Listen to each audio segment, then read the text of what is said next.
घर की चारदीवारी आदमी को सुरक्षा देती है, पर साथ ही उसे एक सीमा में बांधती भी है। स्कूल कॉलेज जहां व्यक्ति के मस्तिष्क का विकास करते हैं, वहीं नियम कायदे और अनुशासन के नाम पर उसके व्यक्तित्व को कुंठित भी करते हैं। बात यह है बंधु कि हर बात का विरोध उसके भीतर ही रहता है। ये सब मैं किसी किताब के उदाहरण नहीं पेश कर रही। ऐसी भारी भरकम किताबें पढ़ने का तो मेरा बूता ही नहीं। वे तो उन बातों और बहसों के टुकड़े हैं जो रात दिन हमारे घर में हुआ करती हैं। हमारा घर यानी बुद्धिजीवियों का अखाड़ा। यहाँ सिगरेट के धुएं और कॉफी के प्यालों के बीच बातों के बड़े बड़े तुमार बांधे जाते हैं। बड़ी बड़ी शाब्दिक क्रांतियां की जाती हैं। इस घर में काम कम और बातें ज्यादा होती हैं। मैंने कहीं पढ़ा तो नहीं, पर अपने घर से यह लगता जरूर है कि बुद्धिजीवियों के लिए काम करना शायद वर्जित है। मातुश्री अपनी 3 घंटे की तफरीहनुमा नौकरी बजाने के बाद मुक्त। थोड़ा बहुत पढ़ने लिखने के बाद जो समय बचता है, वह या तो बात बहस में जाता है या फिर लेट लगाने में। उनका ख्याल है कि शरीर के निष्क्रिय होते ही मन मस्तिष्क सक्रिय हो उठते हैं, और वे दिन के 24 घंटों में से 12 घंटे अपना मन मस्तिष्क ही सक्रिय बनाए रखती हैं। पिताश्री और भी 2 कदम आगे। उनका बस चले तो वे नहाएं भी अपनी मेज पर ही। जिस बात की हमारे यहाँ सबसे अधिक कथाई होती है, वह है आधुनिकता। पर जरा ठहरिए, आप आधुनिकता का गलत अर्थ मत लगाइए। यह बाल कटाने और छुरी कांटे से खाने वाली आधुनिकता कतई नहीं है। यह है ठेठ बुद्धिजीवियों की आधुनिकता। यह क्या होती है, सो तो ठीक ठीक मैं भी नहीं जानती, पर हाँ, इसमें लीक छोड़ने की बात बहुत सुनाई देती है। आप लीक को दुलत्ती झाड़ते आइए, सिर आंखों पर लीक से चिपक कर आइए, दुलत्ती खाइए। बहसों में यों तो दुनिया जहान के विषय पीसे जाते हैं, पर एक विषय शायद सब लोगों को बहुत प्रिय है, और वह है शादी। शादी यानी बर्बादी। हल्के फुल्के ढंग से शुरू हुई बात एकदम बौद्धिक स्तर पर चली जाती है। विवाह संस्था एकदम खोखली हो चुकी है। पति पत्नी का संबंध बड़ा नकली और ऊपर से थोपा हुआ है, और फिर धुआंधार ढंग से विवाह की धज्जियां उड़ाई जाती हैं। इस बहस में अक्सर स्त्रियां एक तरफ हो जाती और पुरुष एक तरफ, और बहस का माहौल कुछ ऐसा गर्म हो जाया करता कि मुझे पूरा विश्वास हो जाता कि अब जरूर 1-2 लोग तलाक दे बैठेंगे। पर मैंने देखा कि ऐसा कोई हादसा कभी नहीं हुआ। सारे ही मित्र लोग अपने अपने ब्याह को खूब अच्छी तरह तह समेटकर उस पर जमकर आसन मारे बैठे हैं। हाँ, बहस की रफ्तार और टोन आज भी वही है। अब सोचिए, ब्याह को कोसेंगे तो फ्री लव और फ्री सेक्स को तो पोसना ही पड़ेगा। इसमें पुरुष लोग उछल उछल कर आगे रहते, कुछ इस भाव से मानो बात करते ही इसका आधा सुख तो वे ले ही लेंगे। पापा खुद बड़े समर्थक। पर हुआ यूं कि घर में हमेशा चुप चुप रहने वाली दूर दराज की एक दिदिया ने बिना कभी इन बहसों में भाग लिए ही इस पर पूरी तरह अमल कर डाला, तो पाया कि सारी आधुनिकता धम। वह तो फिर मम्मी ने बड़े सहज ढंग से सारी बात को संभाला और निरर्थक विवाह के बंधन में बांधकर दिदिया का जीवन सार्थक किया। हालांकि यह बात बहुत पुरानी है, और मैंने तो बड़ी दबी ढकी जुबान से इसका जिक्र ही सुना है। वैसे पापा मम्मी का भी प्रेम विवाह हुआ था। यूं यह बात बिल्कुल दूसरी है कि होश संभालने के बाद मैंने उन्हें प्रेम करते नहीं, केवल बहस करते ही देखा है। विवाह के पहले अपने इस निर्णय पर मम्मी को नाना से भी बहुत बहस करनी पड़ी थी, और बहस का यह दौर बहुत लंबा भी चला था शायद। इसके बावजूद यह बहस विवाह नहीं, प्रेम विवाह ही है, जिसका जिक्र मम्मी बड़े गर्व से किया करती है। गर्व विवाह को लेकर नहीं, पर इस बात को लेकर है कि किस प्रकार उन्होंने नाना से मोर्चा लिया। अपने और नाना के बीच हुए संवादों को वे इतनी बार दोहरा चुकी हैं कि मुझे वे कंठस्थ से हो गए हैं। आज भी जब वे उसकी चर्चा करती हैं, तो लीक से हटकर कुछ करने का संतोष उनके चेहरे पर झलक उठता है। बस ऐसे ही घर में मैं पल रही हूं, बड़े मुक्त और स्वच्छंद ढंग से, और पलते पलते एक दिन अचानक बड़ी हो गई। बड़े होने का यह एहसास मेरे अपने भीतर से इतना नहीं फूटा जितना बाहर से। इसके साथ भी एक दिलचस्प घटना जुड़ी हुई है। हुआ यूं कि घर के ठीक सामने एक बरसाती है। एक कमरा और उसके सामने फैली छत। उसमें हर साल 2-3 विद्यार्थी आकर रहते। छत पर घूम घूम कर पढ़ते, पर कभी ध्यान ही नहीं गया। शायद ध्यान जाने जैसी मेरी उम्र ही नहीं थी। इस बार देखा, वहां 2 लड़के आए हैं। थे तो वे दो ही, पर शाम तक उनके मित्रों का एक अच्छा खासा जमघट हो जाता और सारी छत ही नहीं, सारा मोहल्ला तक गुलजार हो जाता। हंसी मजाक, गाना बजाना और आसपास की जो भी लड़कियां उनकी नज़र के दायरे में आ जाती, उन पर चुटीली फप्तियां। पर उनकी नज़रों का असली केंद्र हमारा घर, और स्पष्ट कहूं तो मैं ही थी। बरामदे में निकलकर मैं कुछ भी करूं, उधर से एक न एक रिमार्क हवा में उछलता हुआ टपकता और मैं भीतर तक थरथरा उठती। मुझे पहली बार लगा कि मैं हूं, और केवल हूं ही नहीं, किसी के आकर्षण का केंद्र हूं। ईमानदारी से कहूं तो अपने होने का यह पहला एहसास बड़ा रोमांचक लगा, और अपनी ही नज़रों में मैं नई हो उठी, नई और बड़ी। अजीब सी स्थिति थी। जब वे फप्तियां कसते तो मैं गुस्से से भन्ना जाती, हालांकि उनकी फप्तियों में अशिष्टता कहीं नहीं थी तो केवल मन को सहलाने वाली एक चुहल। पर जब वे नहीं होते या होकर भी आपस में ही मशगूल रहते तो मैं प्रतीक्षा करती रहती, एक अनाम सी बेचैनी भीतर ही भीतर कसमसाती रहती। आलम यह है कि हर हालत में ध्यान वहीं अटका रहता और मैं कमरा छोड़कर बरामदे में ही टंगी रहती। पर इन लड़कों के इस हल्ले गुल्ले वाले व्यवहार ने मोहल्ले वालों की नींद जरूर हराम कर दी। हमारा मोहल्ला यानी हाथरस, खुर्जा के लालाओं की बस्ती। जिनके घरों में किशोरी लड़कियां थीं, वे बाहें चढ़ा चढ़ाकर दांत और लात तोड़ने की धमकियां दे रहे थे, क्योंकि सबको अपनी लड़कियों का भविष्य खतरे में जो दिखाई दे रहा था। मोहल्ले में इतनी सरगर्मी और मेरे मम्मी पापा को कुछ पता ही नहीं। बात असल में यह है कि इन लोगों ने अपनी स्थिति एक द्वीप जैसी बना रखी है, सबके बीच रहकर भी सबसे अलग। एक दिन मैंने मम्मी से कहा, मम्मी, ये जो सामने लड़के आए हैं, जब देखो मुझ पर रिमार्क पास करते हैं। मैं चुपचाप नहीं सुनूंगी, मैं भी यहां जवाब दूंगी। कौन लड़के? मम्मी ने आश्चर्य से पूछा। कमाल है, मम्मी को कुछ पता ही नहीं। मैंने कुछ खीज और कुछ पुलक के मिले जुले स्वर में सारी बात बताई, पर मम्मी पर कोई विशेष प्रतिक्रिया ही नहीं हुई। बताना कौन है ये लड़के? बड़े ठंडे लहजे में उन्होंने कहा, और फिर पढ़ने लगीं। अपना छेड़ा जाना मुझे जितना सनसनीखेज लग रहा था, उस पर मम्मी की ऐसी उदासीनता मुझे अच्छी नहीं लगी। कोई और माँ होती तो फेंटा कसकर निकल जाती और उनकी 7 पुश्तों को तार देती, पर माँ पर जैसे कोई असर ही नहीं। दोपहर ढले लड़कों की मजलिस छत पर जमी तो मैंने मम्मी को बताया, देखो, ये लड़के हैं जो सारे समय इधर देखते रहते हैं, और मैं कुछ भी करूं उस पर फप्तियां कसते हैं। पता नहीं मेरे कहने में ऐसा क्या था कि मम्मी एकटक मेरी ओर देखती रहीं, फिर धीरे से मुस्कुराईं। थोड़ी देर तक छत वाले लड़कों का मुआयना करने के बाद बोलीं, कल शाम को इन लोगों को चाय पर बुला लेते हैं और तुमसे दोस्ती करवा देते हैं। मैं तो अवाक। तुम इन्हें चाय पर बुलाओगी? मुझे जैसे मम्मी की बात पर विश्वास ही नहीं आ रहा था। हाँ। क्यों? क्या हुआ? अरे, यह तो हमारे जमाने में होता था कि मिल तो सकते नहीं, बस दूर से ही फप्तियां कस कस कर तसल्ली करो। अब तो जमाना बदल गया। मैं तो इस विचार मात्र से ही पुलकित लगा, माँ सचमुच कोई ऊंची चीज हैं। ये लोग हमारे घर आएंगे और मुझसे दोस्ती करेंगे। एकाएक मुझे लगने लगा कि मैं बहुत अकेली हूं और मुझे किसी की दोस्ती की सख्त आवश्यकता है। इस मोहल्ले में मेरा किसी से विशेष मेल जोल नहीं, और घर में केवल मम्मी पापा के दोस्त ही आते हैं। दूसरा दिन मेरा बहुत ही संशय में बीता। पता नहीं मम्मी अपनी बात पूरी भी करती हैं या यूं ही रौ में कह गईं, और बात खत्म। शाम को मैंने याद दिलाने के लिए ही कहा, मम्मी, तुम सचमुच ही इन लड़कों को बुलाने जाओगी? शब्द मेरे यही थे, वरना भाव तो था कि मम्मी, जाओ ना, प्लीज। और मम्मी सचमुच ही चली गईं। मुझे याद नहीं, मम्मी 2-4 बार से अधिक मोहल्ले में किसी के घर गई हों।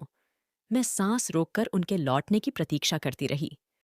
एक विचित्र सी थिरकन मैं अंग प्रत्यंग में महसूस कर रही थी कि कहीं मम्मी साथ ही लेती आईं तो? कहीं वे मम्मी से भी बदतमीजी से पेश आए तो? पर नहीं, वे ऐसे लगते तो नहीं हैं। कोई घंटे भर बाद मम्मी लौटीं, बेहद प्रसन्न। मुझे देखते ही उनकी तो सिट्टी पिट्टी गुम हो गई। उन्हें अभी तक तो लोग अपने अपने घरों से ही उनके लात दांत तोड़ने की धमकी दे रहे थे। मैं जैसे सीधे घर ही पहुंच गई, उनकी हड्डी पसली एक करने पर। फिर तो इतनी खातिर की बेचारों ने कि बस। बड़े ही स्वीट बच्चे हैं, बाहर से आए हैं, हॉस्टल में जगह नहीं मिली, इसलिए कमरा लेकर रह रहे हैं। शाम को जब पापा आएंगे तब बुलवा लेंगे। प्रतीक्षा में समय इतना बोझिल हो जाता है, यह भी मेरा पहला अनुभव था। पापा आए तो मम्मी ने बड़े उमंग कर सारी बात बताई। सबसे कुछ अलग करने का संतोष और गर्व उनके हर शब्द में से जैसे छलका पड़ रहा था। पापा ही कौन पीछे रहने वाले थे। उन्होंने सुना तो वे भी प्रसन्न। बुलाओ लड़कों को। अरे, खेलने खाने दो और मस्ती मारने दो बच्चों को। मम्मी पापा को अपनी आधुनिकता तुष्ट करने का एक जोरदार अवसर मिल रहा था। नौकर को भेजकर उन्हें बुलवाया गया तो अगले ही क्षण सब हाजिर। मम्मी ने बड़े कायदे से परिचय करवाया और हलो, हाई का शुल्क आदि के रूप में लिया जाने वाला धन आदान प्रदान हुआ। तनु बेटे, अपने दोस्तों के लिए चाय बनाओ। धत्त तेरे की। मम्मी के दोस्त आए, तब भी तनु बेटा चाय बनाए और उसके दोस्त आए तब भी। पर मन मारकर उठी। चाय पानी होता रहा, खूब हंसी मजाक भी चली। ये सफाई पेश करते रहे कि मोहल्ले वाले झूठ मूठ ही उनके पीछे पड़े रहते हैं। वे तो ऐसा कुछ भी नहीं करते। जस्ट फॉर फन कुछ कर दिया, वरना इस सबब का कोई मतलब नहीं। पापा ने बढ़ावा देते हुए कहा, अरे, इस उम्र में तो यह सब करना ही चाहिए। हमें मौका मिले तो आज भी करने से बाज न आए। हंसी की एक लहर यहां से वहां तक दौड़ गई। कोई 2 घंटे बाद वे चलने लगे तो मम्मी ने कहा, देखो, इसे अपना ही घर समझो। जब इच्छा हो चले आया करो। हमारी तनु बिटिया को अच्छी कंपनी मिल जाएगी। कभी तुम लोगों से कुछ पढ़ भी लिया करेगी। और देखो, कुछ खाने पीने का मन हुआ करे तो बता दिया करना, तुम्हारे लिए बनवा दिया करूंगी। और वे लोग पापा के खुलेपन और मम्मी की आत्मीयता और स्नेह पर मुग्ध होते हुए चले गए। बस, जिससे दोस्ती करवाने के लिए उन्हें बुलाया गया था, वह बेचारी इस तमाशे की मात्र दर्शक भर ही बनी रही। उनके जाने के बाद बड़ी देर तक उनको लेकर ही चर्चा होती रही। अपने घर की किशोरी लड़की को छेड़ने वाले लड़कों को घर बुलाकर चाय पिलाई जाए और लड़की से दोस्ती करवाई जाए, यह सारी बात ही बड़ी थ्रिलिंग और रोमांचक लग रही थी। दूसरे दिन से मम्मी हर आने वाले से इस घटना का उल्लेख करती। वर्णन करने में पटु मम्मी नीरस से नीरस बात को भी ऐसा दिलचस्प बना देती हैं। फिर यह तो बात ही बड़ी दिलचस्प थी। जो सुनता वही कहता, वाह, यह हुई न कुछ बात। आपका बड़ा स्वस्थ दृष्टिकोण है चीजों के प्रति। वरना लोग बातें तो बड़ी बड़ी करेंगे, पर बच्चों को घोंट कर रखेंगे और जरा सा शक शुबह हो जाए तो बाकायदा जासूसी करेंगे। और मम्मी इस प्रशंसा से निहाल होती हुई कहती, और नहीं तो क्या, मुक्त रहो और बच्चों को मुक्त रखो। हम लोगों को बचपन में यह मत करो, यहां मत जाओ, कह कहकर कितना बांधा गया था। हमारे बच्चे तो कम से कम इस घुटने के शिकार न हों, पर मम्मी का बच्चा उस समय एक दूसरी ही घुटन का शिकार हो रहा था, और वह यह कि जिस नाटक की हीरोइन उसे बनना था, उसकी हीरोइन मम्मी बन बैठी। खैर, इस सारी घटना का परिणाम यह हुआ कि उन लड़कों का व्यवहार एकदम ही बदल गया। जिस शराफत को मम्मी ने उन पर लाद दिया, उसके अनुरूप व्यवहार करना उनकी मजबूरी बन गया। अब जब भी वे अपनी छत पर मम्मी पापा को देखते तो अदब में लपेटकर एक नमस्कार और मुझे देखते तो मुस्कान में पलटकर एक हाई उछाल देते। फप्तियों की जगह बाकायदा हमारा वार्तालाप शुरू हो गया, बड़ा खुला और बेझिझक वार्तालाप। हमारे बरामदे और छत में इतना ही फासला था कि जोर से बोलने पर बातचीत की जा सकती थी। हाँ, यह बात जरूर थी कि हमारी बातचीत सारा मोहल्ला सुन सकता था और काफी दिलचस्पी से सुनता था। जैसे ही हम लोग चालू होते, पास पड़ोस की खिड़कियों में 4-6 सिर और धड़ आकर चिपक जाते।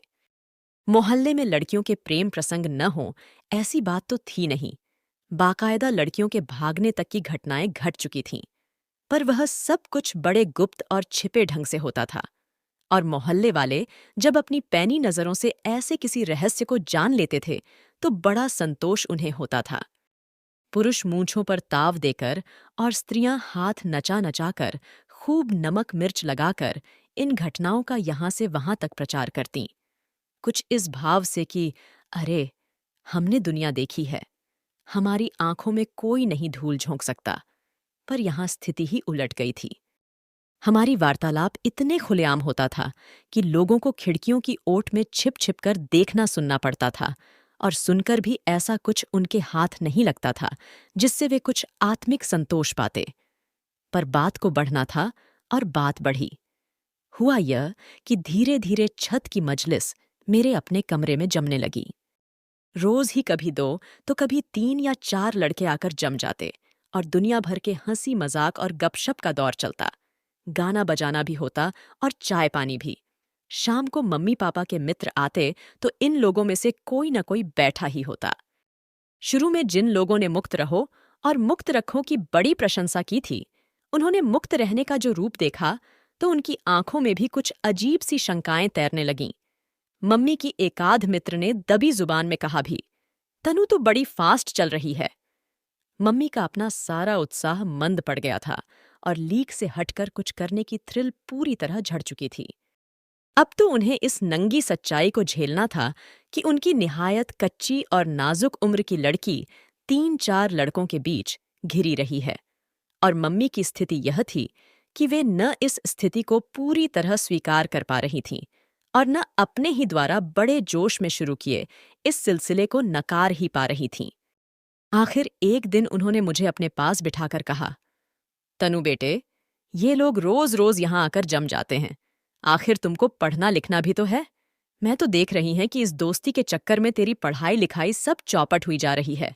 इस तरह तो यह सब चलेगा नहीं। रात को पढ़ती तो हूं, लापरवाही से मैंने कहा।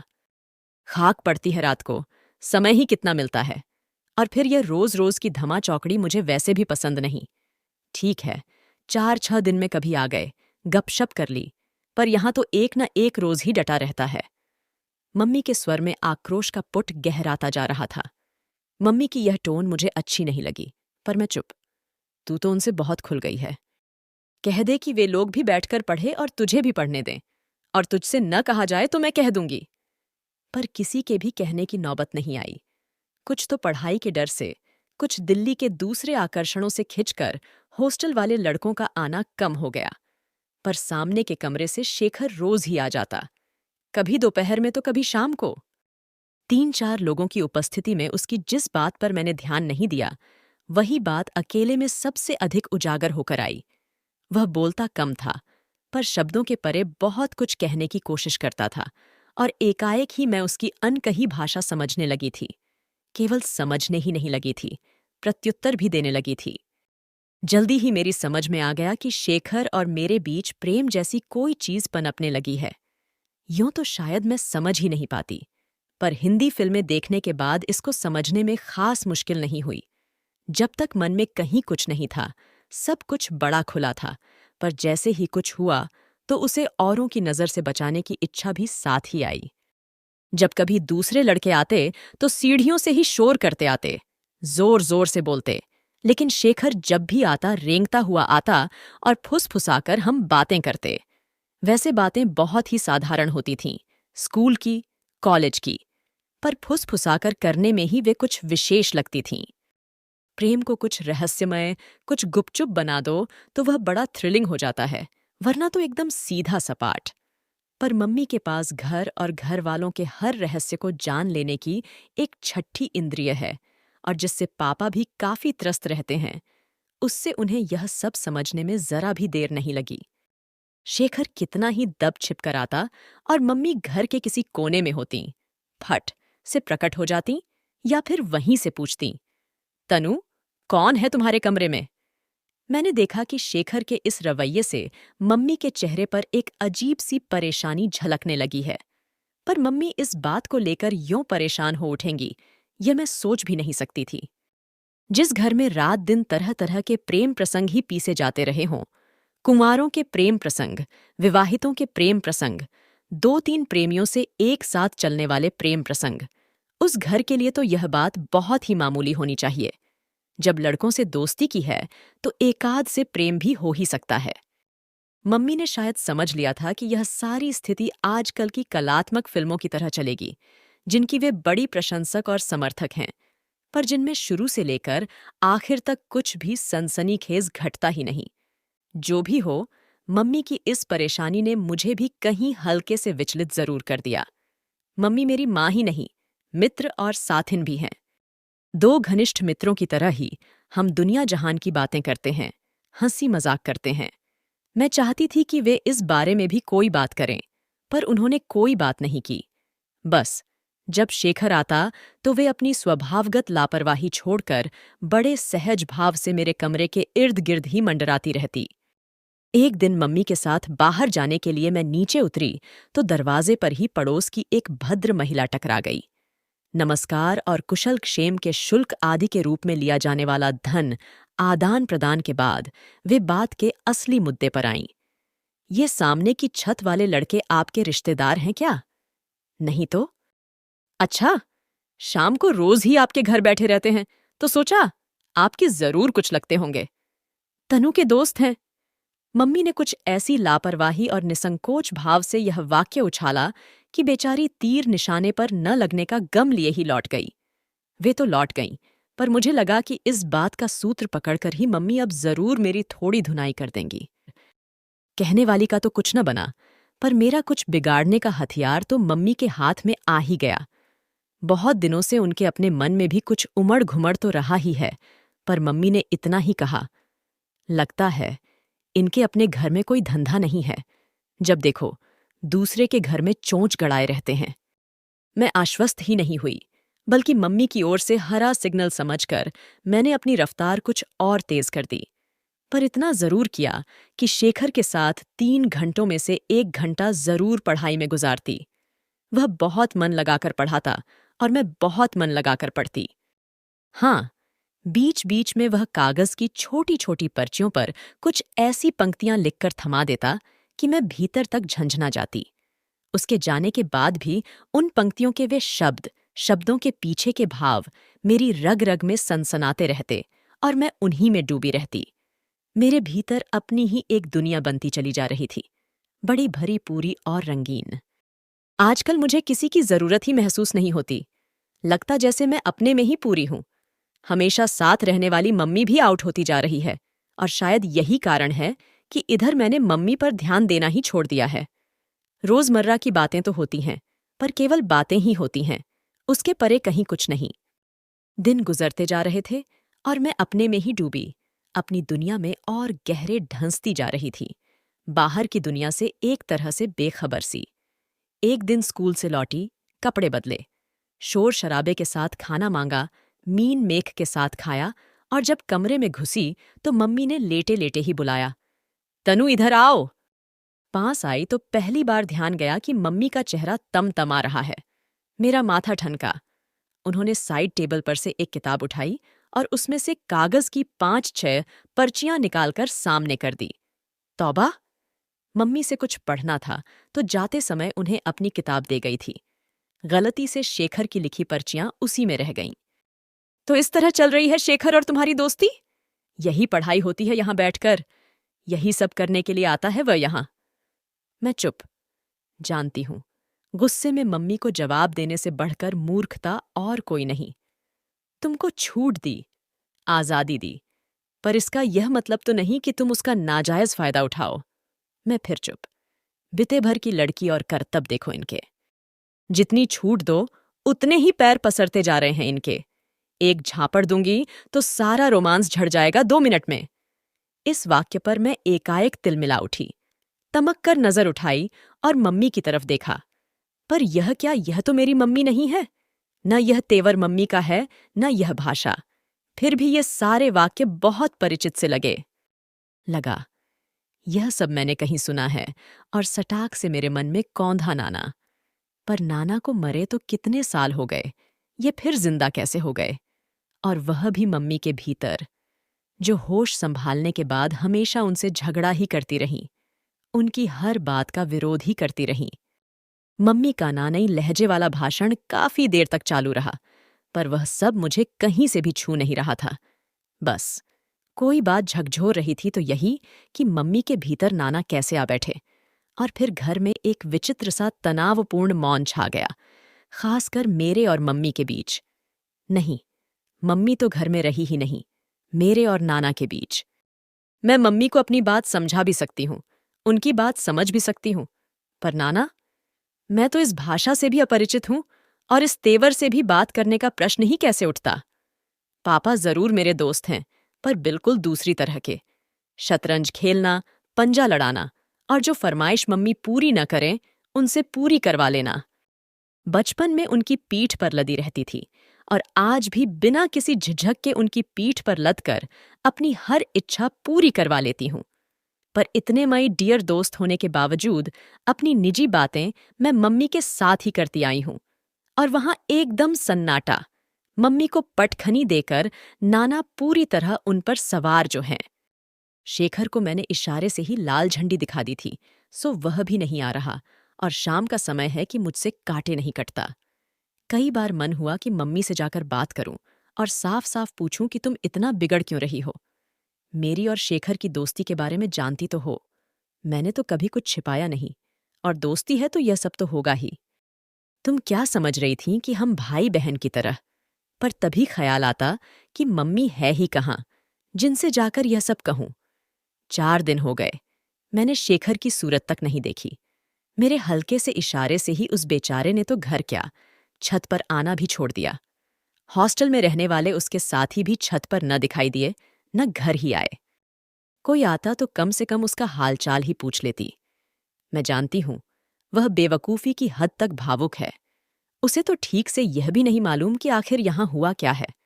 लगता है मम्मी के गुस्से की आशंका मात्र से ही सबके हौसले पस्त हो गए थे। वैसे कल से मम्मी के चेहरे का तनाव कुछ ढीला जरूर हुआ है। 3 दिन से जमी हुई सख्ती जैसे पिघल गई हो। पर मैंने तय कर लिया है कि बात अब मम्मी ही करेंगी। सवेरे नहा धोकर मैं दरवाजे के पीछे अपनी यूनिफॉर्म प्रेस कर रही थी। बाहर मेज पर मम्मी चाय बना रही थीं और पापा अखबार में सिर गड़ाए बैठे थे। मम्मी को शायद मालूम ही नहीं पड़ा कि मैं कब नहाकर बाहर निकल आई। वे पापा से बोलीं, जानते हो कल रात को क्या हुआ? पता नहीं, तब से मन बहुत खराब हो गया। उसके बाद मैं तो सो ही नहीं पाई। मम्मी के स्वर की कोमलता से मेरा हाथ जहां का तहां थम गया और कान बाहर लग गए। आधी रात के करीब मैं बाथरूम जाने के लिए उठी। सामने छत पर घुप अंधेरा छाया हुआ था। अचानक एक लाल सितारा सा चमक उठा। मैं चौंकी। गौर से देखा तो धीरे धीरे एक आकृति उभर आई। शेखर छत पर खड़ा सिगरेट पी रहा था। मैं चुपचाप लौट आई। कोई 2 घंटे बाद फिर गई तो देखा वह उसी तरह छत पर टहल रहा था। बेचारा, मेरा मन जाने कैसा हो आया। तनु भी कैसी बुझी बुझी रहती है।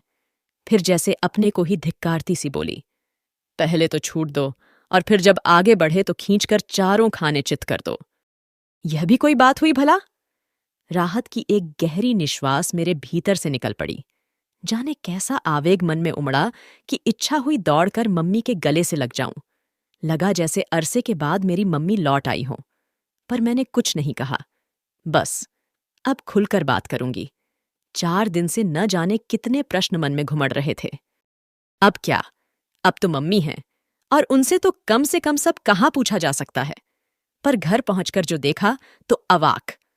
शेखर हथेलियों में सिर थामे कुर्सी पर बैठा है और मम्मी उसी कुर्सी के हत्थे पर बैठी उसकी पीठ और माथा सहला रही हैं।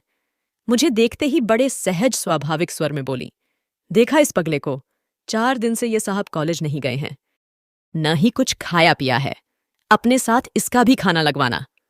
और फिर मम्मी ने खुद बैठकर बड़े स्नेह से मनुहार कर करके उसे खाना खिलाया। खाने के बाद कहने पर भी शेखर ठहरा नहीं। मम्मी के प्रति कृतज्ञता के बोझ से झुका झुका ही वह लौट गया और मेरे भीतर खुशी का ऐसा ज्वार उमड़ा कि अब तक के सोचे सारे प्रश्न उसी में बिला गए। सारी स्थिति को समय पर आने में समय तो लगा, पर आ गई। शेखर ने भी अब 1-2 दिन छोड़कर आना शुरू किया और आता भी तो अधिकतर हम लिखाई पढ़ाई की ही बातें करते। अपने किए पर शर्मिंदगी प्रकट करते हुए उसने मम्मी से वायदा किया कि वह अब कोई ऐसा काम नहीं करेगा जिससे मम्मी को शिकायत हो। जिस दिन वह नहीं आता, मैं 2-3 बार थोड़ी थोड़ी देर के लिए अपने बरामदे से ही बात कर लिया करती। घर की अनुमति और सहयोग से यूं सरेआम चलने वाले इस प्रेम प्रसंग में मोहल्ले वालों के लिए भी कुछ नहीं रह गया था और उन्होंने इस जानलेवा जमाने के नाम 2-4 लानतें भेजकर किसी गुल खिलने तक के लिए अपनी दिलचस्पी को स्थगित कर दिया। लेकिन एक बात मैंने जरूर देखी। जब भी शेखर शाम को कुछ ज्यादा देर बैठ जाता या दोपहर में भी आ जाता तो मम्मी के भीतर नाना कसमसाने लगते और उसकी प्रतिक्रिया मम्मी के चेहरे पर झलकने लगती। मम्मी भरसक कोशिश करके नाना को बोलने तो नहीं देती, पर उन्हें पूरी तरह हटा देना भी शायद मम्मी के बस की बात नहीं रह गई थी। हाँ, यह प्रसंग मेरे और मम्मी के बीच में अब रोजमर्रा की बातचीत का विषय जरूर बन गया था। कभी वे मजाक में कहती, यह जो तेरा शेखर है ना, बड़ा लिजलिजा सा लड़का है। अरे, इस उम्र में लड़कों को चाहिए घूमें, फिरें, मस्ती मारें। क्या मुहर्रमी सी सूरत बनाए मजनू की तरह छत पर टंगा सारे समय इधर ही ताकता रहता है। मैं केवल हंस देती। कभी बड़ी भावुक होकर कहती, तू क्यों नहीं समझती बेटे कि तुझे लेकर कितनी महत्वाकांक्षाएं हैं मेरे मन में। तेरे भविष्य को लेकर कितने सपने संजो रखे हैं मैंने। मैं हंसकर कहती, मम्मी, तुम भी कमाल करती हो। अपनी जिंदगी को लेकर भी तुम सपने देखो और मेरी जिंदगी के सपने भी तुम ही देख डालो। कुछ सपने मेरे लिए भी तो छोड़ दो। कभी वे समझाने के लहजे में कहती, देखो तनु, अभी तुम बहुत छोटी हो। अपना सारा ध्यान पढ़ने लिखने में लगाओ और दिमाग से ये उलटे सीधे फितूर निकाल डालो। ठीक है, बर्थडे हो जाओ तो प्रेम भी करना और शादी भी। मैं तो वैसे भी तुम्हारे लिए लड़का ढूंढने वाली नहीं हूं, अपने आप ही ढूंढना। पर इतनी अक्ल तो आ जाए कि ढंग का चुनाव कर सको। अपने चुनाव के रिजेक्शन को मैं समझ जाती और पूछती, अच्छा मम्मी, बताओ, जब तुमने पापा को चुना था तो नाना को वह पसंद था? मेरा चुनाव। अपनी सारी पढ़ाई लिखाई खत्म करके 25 साल की उम्र में चुनाव किया था मैंने। खूब सोच समझकर और अक्ल के साथ। समझी? मम्मी अपनी बौखलाहट को गुस्से में छिपाकर कहती, उम्र और पढ़ाई लिखाई, ये दो ही तो ऐसे मुद्दे हैं जिन पर मम्मी मुझे जब तब ढौंसती रहती हैं। पढ़ने लिखने में मैं अच्छी थी, और रहा उम्र का सवाल, सो उसके लिए मन होता कि कहूं मम्मी, तुम्हारी पीढ़ी जो काम 25 साल की उम्र में करती थी, हमारी उसे 15 साल की उम्र में ही करेगी। इसे तुम क्यों नहीं समझती? पर चुप रह जाती। नाना का जिक्र तो चल ही पड़ा है, कहीं वे ही जाग उठे तो? छमाही परीक्षाएं पास आ गई थीं और मैंने सारा ध्यान पढ़ने में लगा दिया था। सबका आना और गाना बजाना एकदम बंद। इन दिनों मैंने इतनी जमकर पढ़ाई की कि मम्मी का मन प्रसन्न हो गया, शायद कुछ आश्वस्त भी। आखिरी पेपर देने के पश्चात लग रहा था कि एक बोझ था जो हट गया है। मन बेहद हल्का होकर कुछ मस्ती मारने को कर रहा था। मैंने मम्मी से पूछा, मम्मी, कल शेखर और दीपक पिक्चर जा रहे हैं, मैं भी साथ चली जाऊं? आज तक मैं इन लोगों के साथ कभी घूमने नहीं गई थी, पर इतनी पढ़ाई करने के बाद अब इतनी छूट तो मिलनी ही थी। मम्मी एक क्षण मेरा चेहरा देखती रहीं, फिर बोली, इधर आ, यहां बैठ, तुझसे कुछ बात करनी है। मैं जाकर बैठ गई, पर यह न समझ आया कि इसमें बात करने को क्या है। हाँ कहो या ना, लेकिन मम्मी को बात करने का मर्ज जो है, उनकी तो हाँ ना भी 50-60 वाक्यों में लिपटे बिना नहीं निकल सकती। तेरे इम्तिहान खत्म हुए हैं, मैं तो खुद पिक्चर का प्रोग्राम बना रही थी। बोल, कौन सी पिक्चर देखना चाहती है? क्यों, उन लोगों के साथ जाने में क्या है? मेरे स्वर में इतनी खीज भरी हुई थी कि मम्मी एकटक मेरा चेहरा ही देखती रह गई।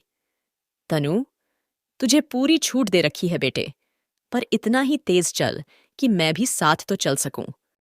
तुम साफ कहो ना कि जाने दोगी या नहीं? बेकार की बातें, मैं भी साथ चल सकूं। तुम्हारे साथ चल सकने की बात भला कहां से आ गई?